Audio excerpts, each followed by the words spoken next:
Have you ever seen your own death planned in an email? It wasn't a threat from a stranger, but a casual, logistical discussion between my wife, Sarah, and her lover. The screen of her forgotten MacBook glowed in our dark Chicago home office at 2:17 a.m., illuminating a thread in an email account I never knew existed. The subject line was the cabin trip.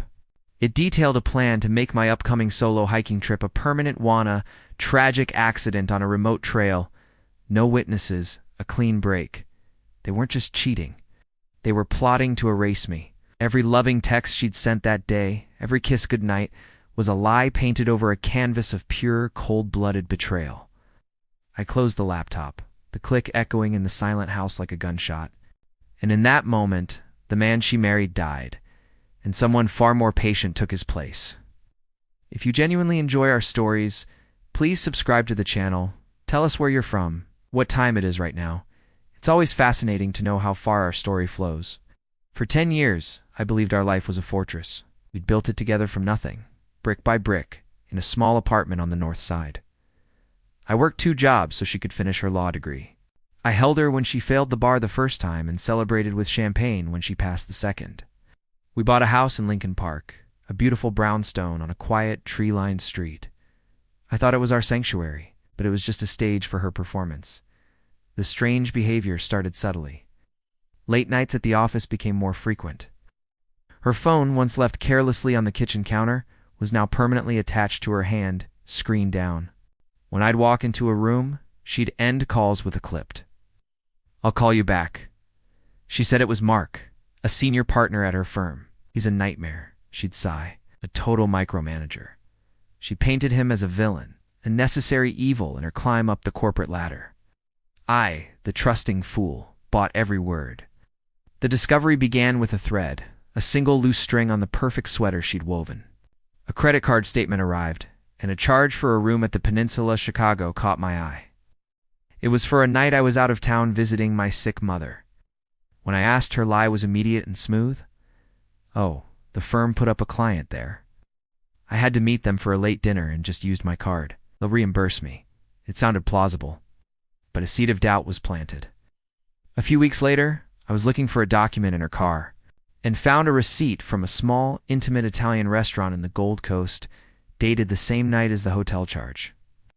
It was a table for 2, with 2 glasses of expensive Barolo. It was a lover's dinner. The cold dread that washed over me was a physical thing, a sickness in my gut. She wasn't just working late. She was living a second life. The woman I loved was a stranger, and I was sleeping next to her every night.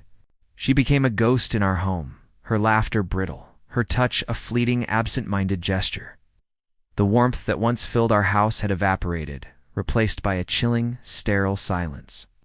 She looked at me not with love, but with an unnerving calculation, as if I were a problem to be solved, an obstacle in her path. The villains felt untouchable. I saw it in the way she carried herself, with a new, unearned arrogance. She and Mark were a team, partners in crime, and I was the collateral damage. The humiliation was a constant, grinding weight. I'd sit across from her at dinner, listening to her complain about her day, knowing she was lying, knowing she'd spent part of it with him. The emotional break happened on a Tuesday. I came home early, hoping to surprise her, and found her in the living room on the phone, her back to the door. Her voice was low, intimate, laced with a sweetness I hadn't heard in years. "I miss you too," she whispered. "But just a little longer. We'll have everything." She turned, saw me standing there, and her face went blank. No guilt, no panic, just cold, hard annoyance. "I was on a call," she snapped, her eyes daring me to challenge her. I didn't. I just nodded, my heart shattering into a million pieces.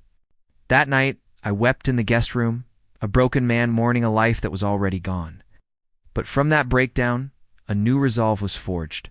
The grief turned to ice in my veins. If they wanted me gone, I would disappear, but on my terms. I started gathering proof.